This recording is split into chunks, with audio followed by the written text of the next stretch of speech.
aspiring women who are shaping the future of technology. It is an absolute honor to be here today, standing before a community that is committed to embracing the potential of the Metaverse and creating a sustainable future.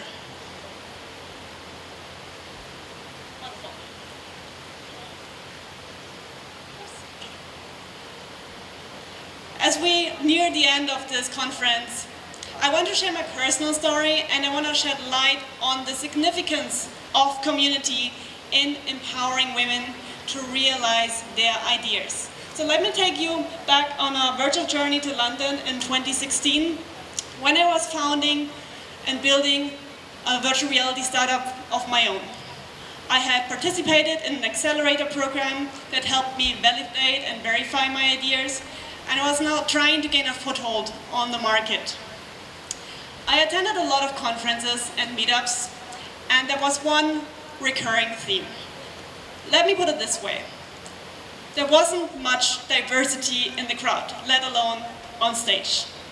And at first I didn't realize how much of an issue that was. So I approached a couple of men to talk about the VR industry and to get to know what they do in the VR sector. The part in which I asked them what they do was easy because they love talking about themselves. But when they asked me what I do, and I told them that I had a VR startup, they would ask me questions like, but who do you work for? Who's your boss? But whose idea was it really? They wouldn't believe it possible that a young woman could run a business. If you move to a new country, if you enter into a new market, basically whenever you start something new, which is what you're supposed to do if you want to grow, right?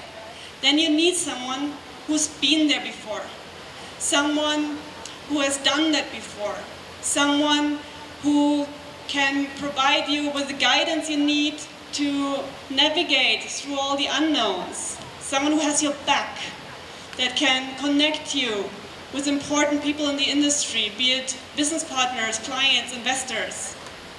So someone like a role model, a mentor. But you know what's better than a role model and a mentor? A whole community of role models and mentors. Why? Because you get diverse perspectives. A community brings together individuals with various backgrounds, experiences, and expertise. That means a broader range of insights and advice.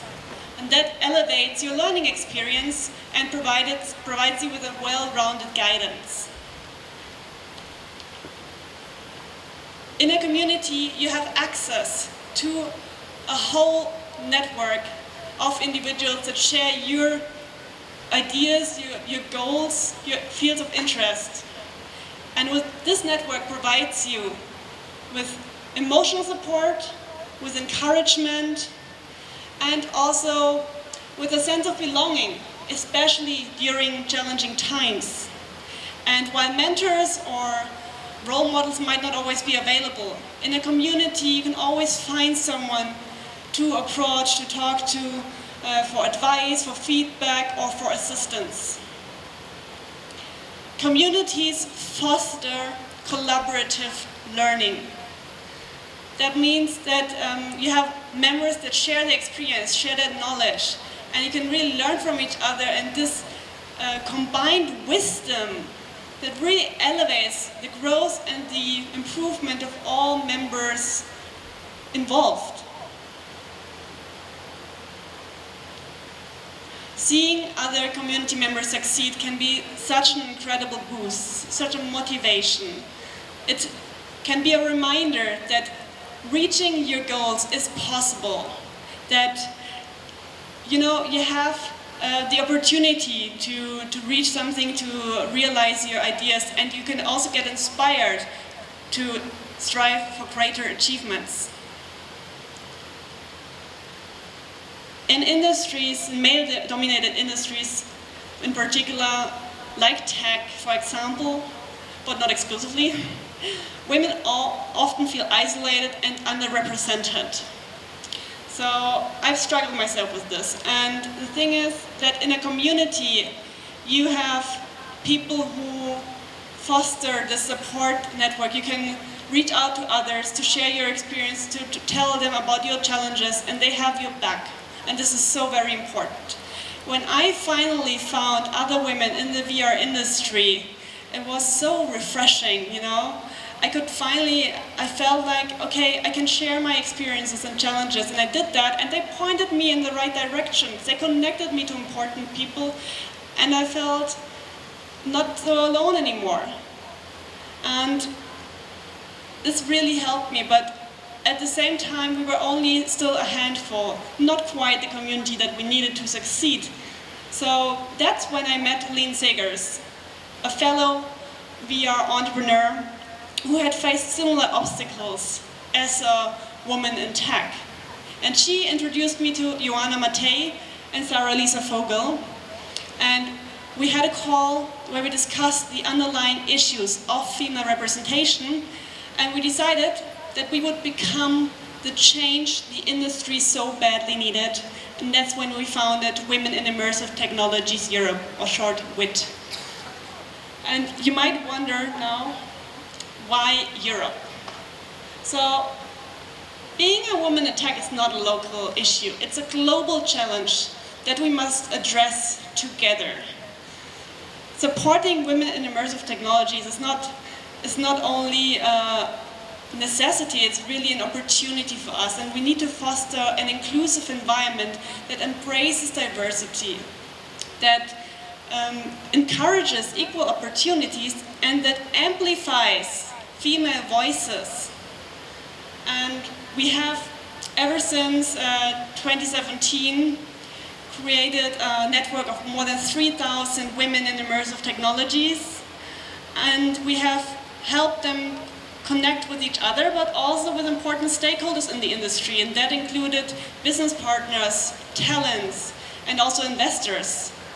We have hosted dozens of international and local events, like meetups, panel discussions, presentations, and so on.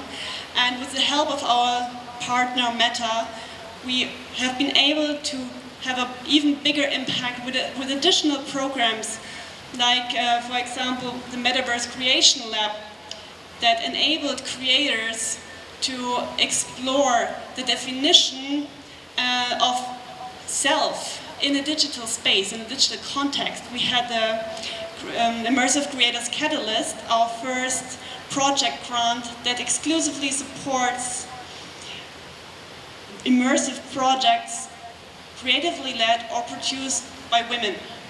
And we had the Young Badass Lab that enables, or where teenagers basically learn how to design in VR, and whose results blew our minds. Now, I could talk about our projects for ages because I love the impact that we have with WIT, but I need to continue with my story because I actually failed with my VR startup and I moved back to Vienna. And if it wasn't for another community, I wouldn't be where I am today. So when I moved back to Vienna, I wanted a stable job, a full-time position to recover from my startup failure. And I got that, and unfortunately, or maybe fortunately, that ended up being a horrible experience because my boss was micromanaging me, and it turns out that she was new to the leadership position and she felt threatened by me because I had led businesses before. So she tried to keep me small, and she created a toxic work environment. So naturally, I didn't stay with the company very long, and I focused on my digital innovation and business consultancy. And that was the time when I met these two ladies, Mades and Tanya, who co-founded the Female Factor, a global curated community of future female leaders. Maybe you've heard of them. And their motto is, we rise by lifting others. And I was like, yes, that's what we need. We need to support each other. Yes, applause for that. Applause for Tanya and Mades and the Female Factor, please. Thank you. Yeah, because we should not fight each other. It's hard enough in male-dominated industries to compete, right? So yeah, besides WIT partnering with Female Factor, I myself got involved in various ways. So on the one hand, I operatively supported them with digital marketing. I also became a mentor and have been supporting digital marketers and entrepreneurs ever since. And I also have been supporting them. Now I lost my point for a second. So I'll come back to that. So the thing is that with them, with this community, I became a full-fledged member. So this was actually the main point. So most importantly, I took full advantage of this membership at the FEMA Factor. I met with a lot of people from the industry, had lots of conversations, attended most events of them, and that's how I got a lot of opportunities. I found clients, or rather clients found me because they ended up recommending me to each other, and the next thing I know I'm invited by a distinguished private university to teach a master's degree. So yeah, it worked out pretty well for me, and the community has had a massive impact for me. But I'm not saying that it's easy. So in order to make the most of a community, you need to actively engage with the community. You need to join open, discussions, ongoing discussions. You need to be open to support and help fellow members. But at the same time, don't hesitate to ask for advice, to ask for assistance and support when you need it. This is what a community is for. And we also, it's important to connect and network, so especially with people who share the same ideas and goals. And this networking can foster great collaborations, business partners, and even job opportunities. So there are a lot of potential outcomes for you. Another important thing is to really utilize the resources that the community provides. That could be learning material, but that could also be a mentoring program or a networking platform. And last but not least, you need to support the diversity of opinions, of experience, of backgrounds, because a community should be a safe space for people to feel welcome and feel valued. So you should know that there are a lot of communities out there. So for you, it's important to find the right community. I heard there's also MUTK by FemInno. I hope I pronounced it correctly. So check out their community as well. And right now, I'm focusing on my Caltech startup, My Culture. And Caltech consists of the words culture and technology. So it's all about using technology to elevate culture. And with my startup, for example, we have developed an app that makes it easier for art lovers to find and book exhibitions they like based on personalized recommendations. And since Caltech is a fairly new sector, I joined the community in Vienna there, but they have a global outreach, and together we are chasing this goal of making Caltech the new fintech. So yeah, find your community. And now, since we are at FemInno Conference, and the topic is Sustainable Future Heading to the Metaverse, I do encourage you to join Women in Immersive Technologies Europe, and if this is a field you're interested in. You can find all the links to our social networks on our website. Here's the barcode on witeurope.org. And yeah, moving towards a sustainable future, we need to ensure that this journey is inclusive and representative of all voices. Like I said earlier, supporting women in immersive technologies is not only a necessity, but it is a tremendous opportunity to unlock untapped potential, creativity, and innovation. So, to all the aspiring professionals and students here, I encourage you to embark on this journey with courage, determination, and a commitment to make a difference. Together, let us build a future in which the metaverse becomes a tool that basically makes it easier to embrace diversity, to make it a tool for positive change. Thank you.